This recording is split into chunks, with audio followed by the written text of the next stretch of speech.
मेरठ शहर के पास हापुड़ डिस्ट्रिक्ट के करीब एक छोटा सा गांव और उस गांव से जुड़ी एक सच्ची घटना जो आज भी लोगों के रोंगटे खड़े कर देती है। ये बात है कई साल पहले की। उस गांव में एक परिवार रहता था, सुरेंद्र पाल, उनकी पत्नी जयंती और उनके 5 बच्चे। 3 बेटियां और 2 बेटे। 2 बड़ी बेटियों की शादी हो चुकी थी। तीसरे नंबर पर जो बेटी थी, सबसे छोटी, उसका नाम था वैशाली। वैशाली एक सीधी सादी लड़की थी, लेकिन किस्मत ने उसके लिए कुछ और ही लिख रखा था। गांव के ही एक लड़के से वैशाली को प्यार हो गया। लड़के का नाम था सुरेश। सुरेश एक पंडित था। प्यार इतना गहरा हो गया कि वैशाली उसके साथ घर से भाग जाती है। कुछ महीने बीत जाते हैं, तब वैशाली को पता चलता है कि वो प्रेग्नेंट है। जब ये बात वो सुरेश को बताती है, तो सुरेश चुपचाप उसे अकेला छोड़कर भाग जाता है। वैशाली एकदम टूट जाती है। शर्म, डर और दर्द के साथ वापस अपने मम्मी पापा के घर आ जाती है। वहीं वैशाली के मम्मी पापा के यहाँ वैशाली की डिलीवरी होती है। उसे एक प्यारा सा बेटा होता है। वैशाली उसे बहुत प्यार करती है, उसे प्यार से गोलू बुलाती है। लेकिन हर कोई उस प्यार को स्वीकार करे, ये जरूरी नहीं होता। वैशाली की माँ जयंती गोलू को बिल्कुल पसंद नहीं करती थी। ना ठीक से खाना देती थी, ना प्यार करती थी, ना वो ममता थी उसके अंदर उसके लिए। वैशाली सब जानती थी, लेकिन चुप रहती थी। उसे लगता था एक दिन मेरी माँ गोलू को अपना ही लेगी। पर वैशाली नहीं जानती थी कि एक भयानक तूफान चुपचाप उसकी जिंदगी की तरफ बढ़ रहा है। जैसे जैसे गोलू बड़ा हो रहा था, वैसे वैसे जयंती की आंखों में चुभने लगा। जब गोलू करीब 2 साल का हुआ, तब जयंती ने एक खौफनाक फैसला ले लिया। जयंती ने सोचा इस बच्चे का अंत होना चाहिए। उसने प्लान बनाया गोलू को गंगा में बहा देने का। इस गंदे काम के लिए जयंती को किसी ऐसे आदमी की तलाश थी जिसे ना डर हो, ना उसका जमीर हो।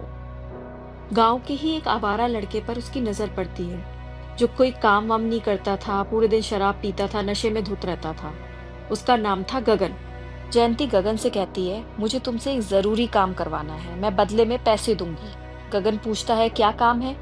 तब जयंती उसे सारा प्लान बताती है।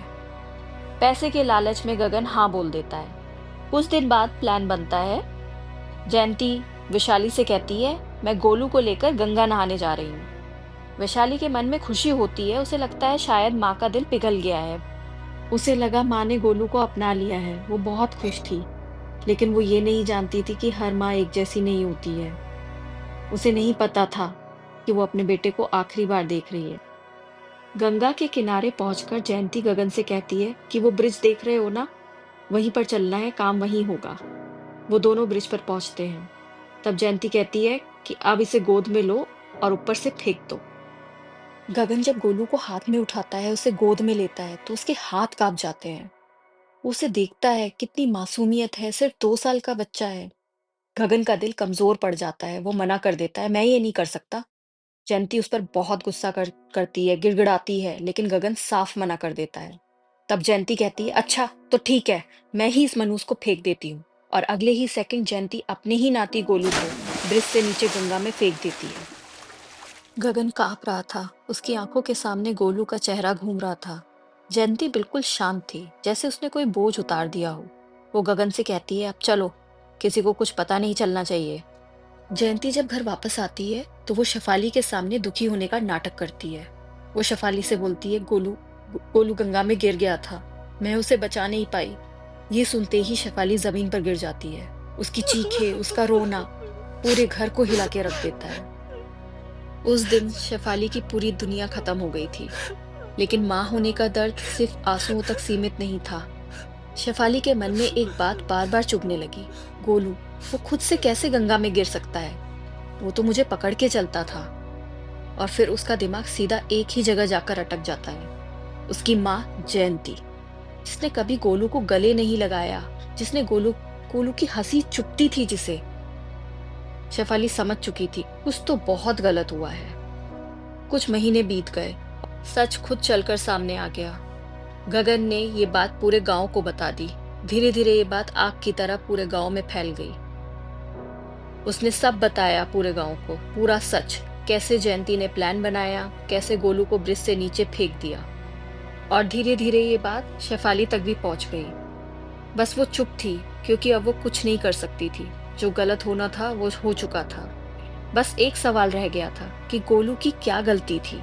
कुछ सालों बाद जयंती का छोटा बेटा विपिन, गांव का मशहूर पहलवान, लंबा तगड़ा ताकतवर। एक दिन विपिन अपने दोस्तों के साथ गांव के तालाब के पास बैठा था। हंसी मजाक में बात निकल आई, इस तालाब को कौन पार करेगा। विपिन मुस्कुराकर बोला, मैं कर दूंगा। और अगले ही सेकंड वो तालाब में कूद गया। कुछ दूर तक तो सब ठीक लगा, पर फिर विपिन के हाथ पानी में बेचैनी से हिलने लगे और देखते ही देखते वो डूबने लगा। उसके दोस्त चीखते रहे, मदद के लिए इधर उधर चिल्लाते रहे, लेकिन आसपास कोई था नहीं बचाने के लिए। और विपिन को कोई नहीं बचा पाया। वो चला गया। जब जयंती को ये खबर मिली तो वो बहुत रोई, फूट फूट कर रोई, बिल्कुल वैसे ही जैसे एक दिन वैशाली रोई थी। पर इस बार जयंती को भी सब समझ आ गया था कि ये सिर्फ हादसा नहीं था, ये उसकी करनी का फल था। गांव के लोगों ने भी एक ही बात कही, जिसने एक मासूम की जान ली, जिसने एक माँ से उसका बच्चा छीना, आज उसे भी उसका बेटा छीन लिया गया। कुदरत शायद चुप रहती है, लेकिन भूलती नहीं। इस कहानी में सबसे ज्यादा दर्द किसने सहा?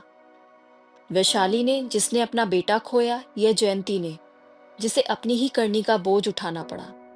कुदरत का इंसाफ हमेशा देर से, लेकिन बिल्कुल सही होता है।